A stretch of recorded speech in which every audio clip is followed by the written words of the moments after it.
क्या प्रधानमंत्री नरेंद्र मोदी एक बड़े युद्ध की तैयारी कर रहे हैं? मोदी ये युद्ध अर्थव्यवस्था के मोर्चे पर लड़ने जा रहे हैं। अमेरिका और ईरान के बीच युद्ध का नया फेज किसी भी वक्त शुरू हो सकता है। ट्रंप ने कह दिया है कि ईरान के साथ सीज फायर इस वक्त वेंटिलेटर पर है। इसका मतलब यही है कि वेस्ट एशिया की वॉर अब विकराल रूप लेने वाली है और मोदी को इस मुश्किल वक्त में हिंदुस्तान को बचाना है। प्रधानमंत्री ने इसीलिए 48 घंटे में 2 बार देश के नाम 7 अपील जारी की थी और मोदी की अपील के बाद यूपी, महाराष्ट्र और उत्तराखंड जैसे राज्यों ने अर्जेंट मीटिंग्स शुरू कर दी हैं। महाराष्ट्र सरकार एक्शन मोड में आ चुकी है। सरकारी विभागों के खर्च और ईंधन बचत को लेकर युद्ध स्तर पर तैयारी शुरू हो गई है। योगी सरकार भी ऐसा ही कर रही है।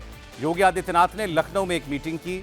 ऑनलाइन क्लासेस और वर्क फ्रॉम होम शुरू करने पर चर्चा हुई। डीजल और पेट्रोल के कम इस्तेमाल को लेकर के भी बात हुई है। पुष्कर सिंह धामी की सरकार भी जल्द इसको लेकर एक एडवाइजरी जारी कर सकती है। तो क्या मोदी के पास पक्की खबर है कि दुनिया बहुत बड़े युद्ध की ओर बढ़ रही है? और अगर कल युद्ध शुरू हो जाए तो उसके बाद पैदा हुए हालात से निपटने के लिए नरेंद्र मोदी की तैयारी कितनी बड़ी है, इस रिपोर्ट में आपको दिखाते हैं। कोरोना का संकट, कोरोना काल, कोविड काल, कोरोना के समय में नरेंद्र मोदी 48 घंटों से बार बार कोरोना की याद क्यों दिला रहे हैं? आगे क्या करने वाले हैं? क्या 2026 की दुनिया वापस घूम के 2019 में पहुंचने वाली है? क्या कोई बड़ी मुसीबत आने वाली है? 7 साल पहले वायरस वाला लॉकडाउन था जो छूने से फैल रहा था। इस टाइम युद्ध वाला वायरस है। 2026 में असली युद्ध है, असली गोली है, असली बम, असली गोला, असली बारूद है। 7 साल पहले दुनिया कोरोना की वजह से तबाह हुई थी और 7 साल बाद 2026 में दुनिया अमेरिका और ईरान के बीच हो रहे युद्ध के चक्कर में तबाह होने की कगार पर खड़ी है। मोदी इसीलिए बार बार कोरोना काल की याद दिला रहे हैं। युद्ध से पैदा होने वाले खतरे से देश को आगाह कर रहे हैं। दुनिया लगातार अस्थिर परिस्थितियों से गुजर रही है। पहले कोरोना का संकट, फिर वैश्विक आर्थिक चुनौतियां और अब पश्चिम एशिया में बढ़ता तनाव। अगर कोरोना महामारी इस सदी का सबसे बड़ा संकट थी तो पश्चिम एशिया में युद्ध से बनी परिस्थितियां इस दशक के बड़े संकटों में से एक है। हमें एकजुट होना होगा ताकि ये संकट किसी भी तरह हमारी प्रगति को, हमारे विकास को प्रभावित न करे। नरेंद्र मोदी पिछले 48 घंटों से जिस संकट का जिक्र कर रहे हैं, जिन शब्दों को बार बार रिपीट कर रहे हैं, वो सारे शब्द यानी आर्थिक संकट, शेयर बाजार, विदेश यात्रा, विदेशी मुद्रा, work from home, gold, public transport, Paschim Asia, Hindustan में कई घंटों से लगातार टॉप ट्रेंड कर रहे हैं। आने वाले दिनों में क्या हो सकता है? मोदी इस खतरे को भांप चुके हैं, इसलिए समय रहते ही देश को आगाह कर रहे हैं। और मोदी को ऐसा क्यों करना पड़ा है, यह दुनिया के नक्शे से समझिए। क्योंकि वेस्ट एशिया के वॉर की वजह से कई देशों पर आर्थिक खतरा मंडराने लगा है। स्ट्रेट ऑफ हॉर्मुज बंद होने की वजह से तेल उत्पादन गिरा है और सप्लाई डिसरप्शन से कच्चा तेल 100 से $120 प्लस प्रति बैरल पहुंच गया है, जिससे सबसे ज्यादा प्रभावित वो देश हैं जो तेल के आयात पर निर्भर हैं। थाईलैंड, फिलीपींस, श्रीलंका, पाकिस्तान, बांग्लादेश जैसे देशों में छप्पर फाड़ महंगाई का खतरा है। इन सभी देशों का करंट अकाउंट घाटा बिगड़ना भी तय है। दक्षिण कोरिया और जापान पर महंगाई के साथ साथ ऊर्जा संकट का खतरा है। इन दोनों देशों में इंडस्ट्री और ट्रांसपोर्ट पर असर पड़ने का खतरा है। चीन जैसे देशों का ग्रोथ 5% से घटकर 4.6% के आसपास रहने का खतरा है। इसके अलावा चीन में तेल और फर्टिलाइजर महंगे हो सकते हैं। चाइनीज प्रोडक्ट के एक्सपोर्ट पर असर पड़ सकता है। यूरोप में ऊर्जा संकट बढ़ना तय है। महंगाई होगी और ग्रोथ धीमी रहेगी। गल्फ देशों जैसे Iran, Iraq, Kuwait, Qatar, Saudi, इन सभी जगह उत्पादन बंद हो जाएगा, एक्सपोर्ट रुक जाएगा, जीडीपी में भारी गिरावट आएगी, फूड और पानी का संकट पैदा होगा, ह्यूमैनिटेरियन क्राइसिस पैदा होगी, अफ्रीका और लैटिन अमेरिका जैसे देशों में भी खाद्य सुरक्षा खतरे में पड़ेगी, गरीबी बढ़ेगी, कर्ज का बोझ बढ़ेगा। पूरी दुनिया में इस वक्त इकलौता हिंदुस्तान ऐसा देश है जहां पैनिक जैसे हालात नहीं है, क्योंकि मोदी की नीतियों ने भारत को बड़े नुकसान से बचा रखा है। भारत के पास इस वक्त भी 60 दिनों का कच्चा तेल मौजूद है, 60 दिनों की एलएनजी और 45 दिनों का एलपीजी भंडार भी उपलब्ध है।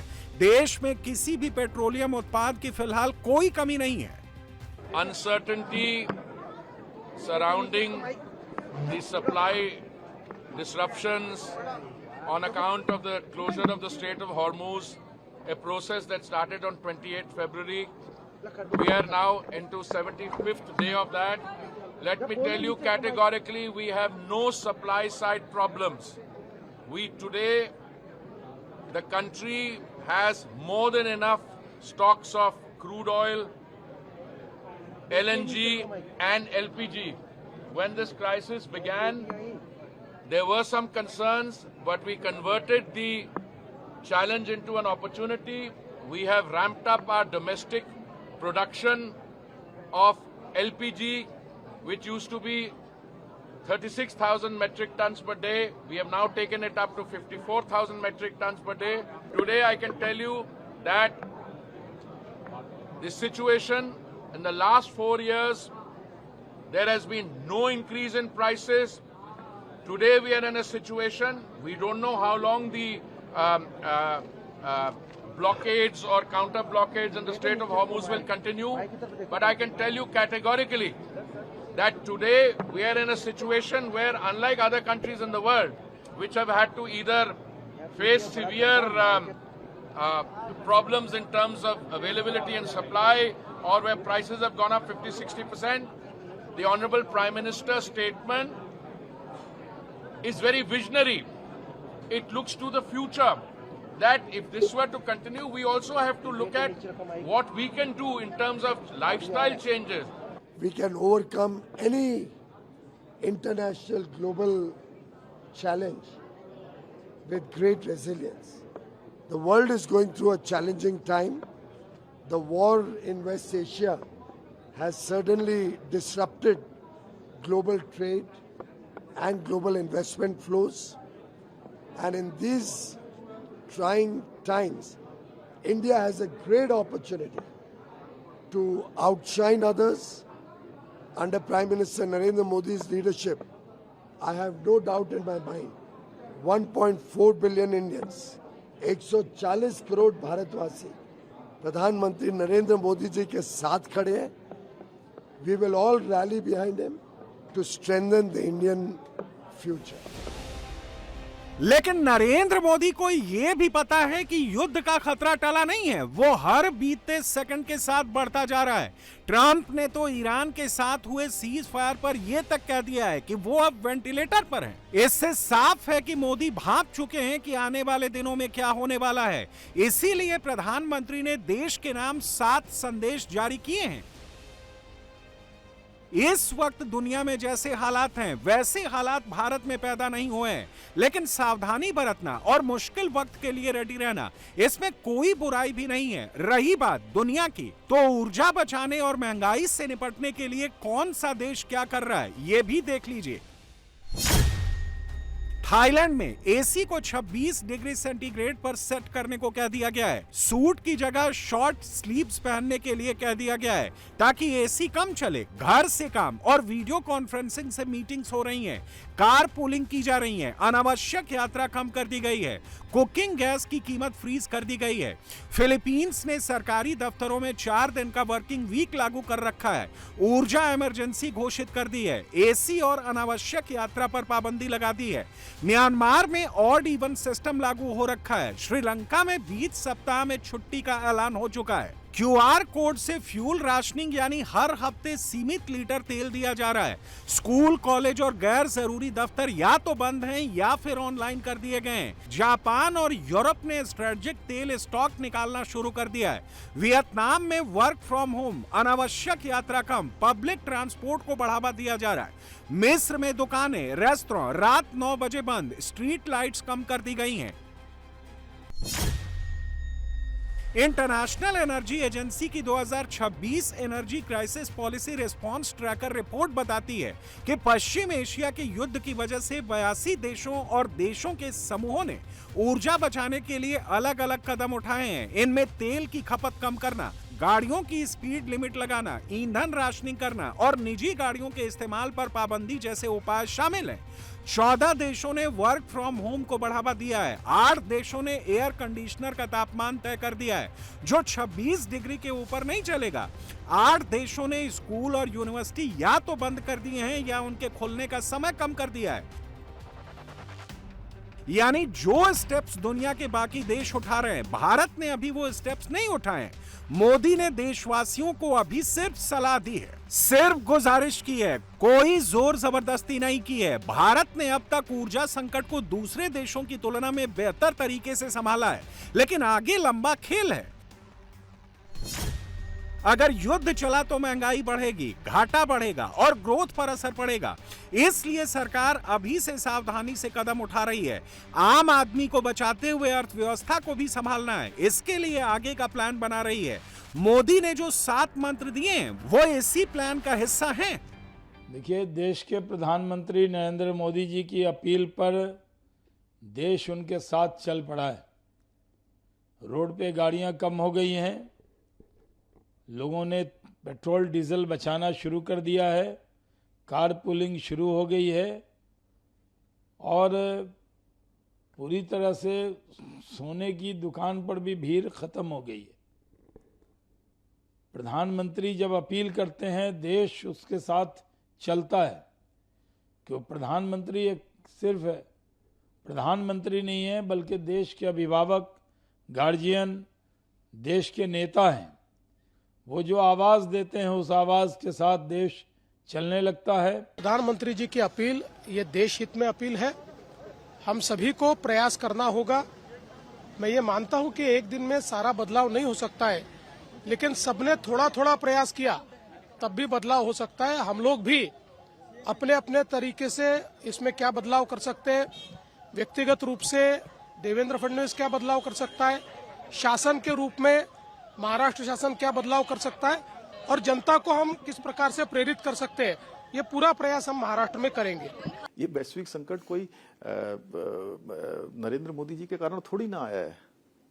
ये वैश्विक संकट वहाँ आया है, पूरी दुनिया उस संकट के कारण चुनौती का सामना कर रही है, तो भारत भी कर रहा है। और हमारे भारत के अंदर इतनी सामर्थ्य है। मोदी जी ने जो अपील की है देशवासियों से, देश उस दिशा में चल रहा है। हम उत्तराखंड में भी अपनी एडवाइजरी बना रहे हैं, जारी कर रहे हैं। अधिक से अधिक हम ईंधन बचाने के लिए, उर्वरक बचाने के लिए जो हमारे अन्य विकल्प हो सकते हैं, उन सभी विकल्पों पर हम काम कर रहे हैं।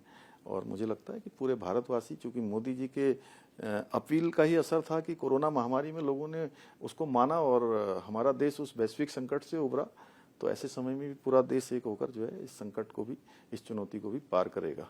अमेरिका जो खुद जिसकी तेल उत्पादन की क्षमता बहुत ही बड़ी है, वहां भी वहां के उपभोक्ताओं को बढ़ी हुई कीमतों पर भुगतान करना पड़ रहा है। और यूरोपीय यूनियन से लेकर दुनिया के तमाम मुल्कों, और चाहे वो हमारे पड़ोसी देश पाकिस्तान का सवाल हो, जिस तरह की पेट्रोलियम पदार्थों के मूल्यों में वृद्धि दर्ज हुई है और जो मुश्किलें जिस तरह से बढ़ती जा रही हैं, भारत सरकार, या यूं कहना चाहिए कि प्रधानमंत्री नरेंद्र मोदी जी की यशस्वी नेतृत्व में देश ने आम लोगों को कठिनाइयों का सामना नहीं करने की स्थिति उत्पन्न होने दी।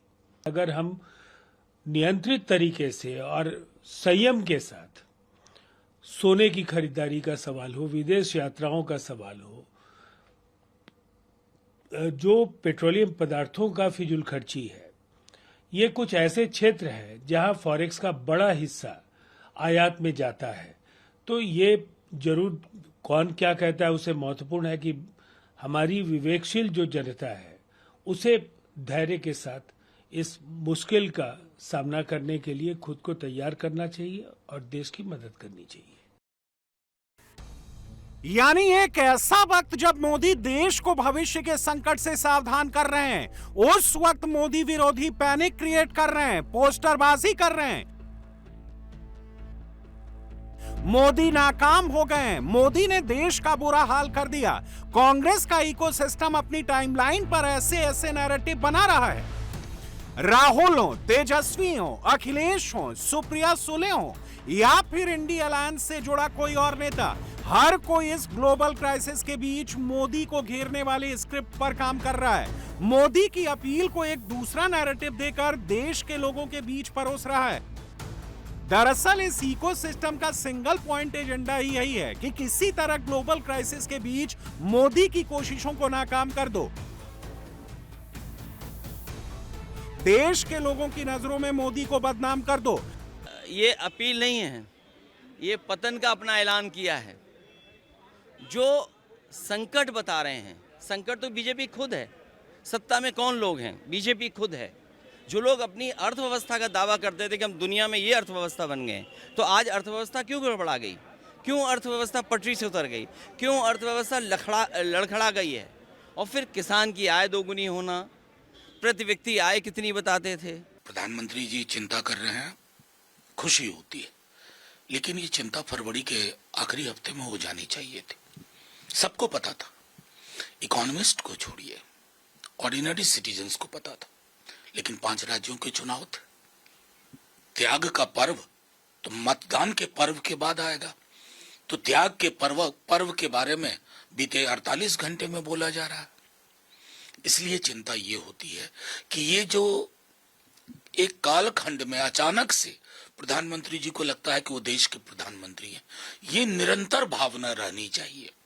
और अपने पार्टी के अपने मंत्रियों से भी आग्रह करें कि जितनी सलाह आपने दी है उसको सिर्फ फोटो के लिए इस्तेमाल ना करें। आज प्रधानमंत्री क्यों कह रहे कि सोना मत खरीदिए, तो बहुत एक डर का माहौल भारत में हो रहा है और लोग पैनिक मोड में है कि क्या हो रहा है। एकदम से प्रधानमंत्री कह रहे हैं कि पेट्रोल डीजल का आप कम उपयोग करिए। वो एक बहुत बड़ी बात है, क्योंकि इतने दिन सब इलेक्शन का माहौल अनेक राज्यों में चल रहा था। ये ऐसे होगा और ऐसे हो सकता है। 1.5 साल से हम सब इंडिया अलायंस के जो घटक पक्ष है, हम कहते आ रहे हैं कि भैया सोचिए दुनिया में क्या चल रहा है, इकोनॉमी क्या चल रही है, क्या परिस्थिति है। और राहुल जी, प्रियंका जी, अखिलेश भैया, सबके अगर आप, स्टैलिन जी, आप उनके सब, और मेरे खुद के अगर आप पार्लियामेंट के सब भाषण 1-1.5 साल के लिए इकोनॉमिक क्राइसिस के बारे में हम सब कहते आ रहे हैं। पूरा देश इस वक्त सदमे में है। अगर आपने इतने कठोर कदम उठाने के लिए कहा है तो इसका मतलब अर्थव्यवस्था का काफ़ी ज़्यादा बुरा हाल है, और यह आने वाले समय में और भी ज़्यादा बुरा हाल होने का अंदेशा है। देश ये जानना चाहता है कि हम कहाँ खड़े हैं, पता तो चले कि अर्थव्यवस्था कहाँ खड़ी है। केवल आदेश भर दे देने से तो काम नहीं चलेगा ना। मगर जो दावा विरोधी कर रहे हैं, क्या सच में वैसा ही है, या फिर मोदी के दुश्मन साफ साफ झूठ बोलकर जनता को गुमराह करने की कोशिश कर रहे हैं, मोदी के खिलाफ लोगों को भड़काने वाले स्क्रिप्ट लिख रहे हैं? चलिए कुछ फैक्ट्स आपको दिखाते हैं। भारत का करंट अकाउंट घाटा यानी सीएडी साल 2012 में यूपीए के वक्त 4.8% तक चला गया था, जब दुनिया भर में आर्थिक तूफान चल रहा था। उसके बाद कई बड़े झटके आए, लेकिन मोदी सरकार के समय औसत सीएडी सिर्फ -1.1% रहा, जबकि यूपीए के समय ये -2.2% का औसत था।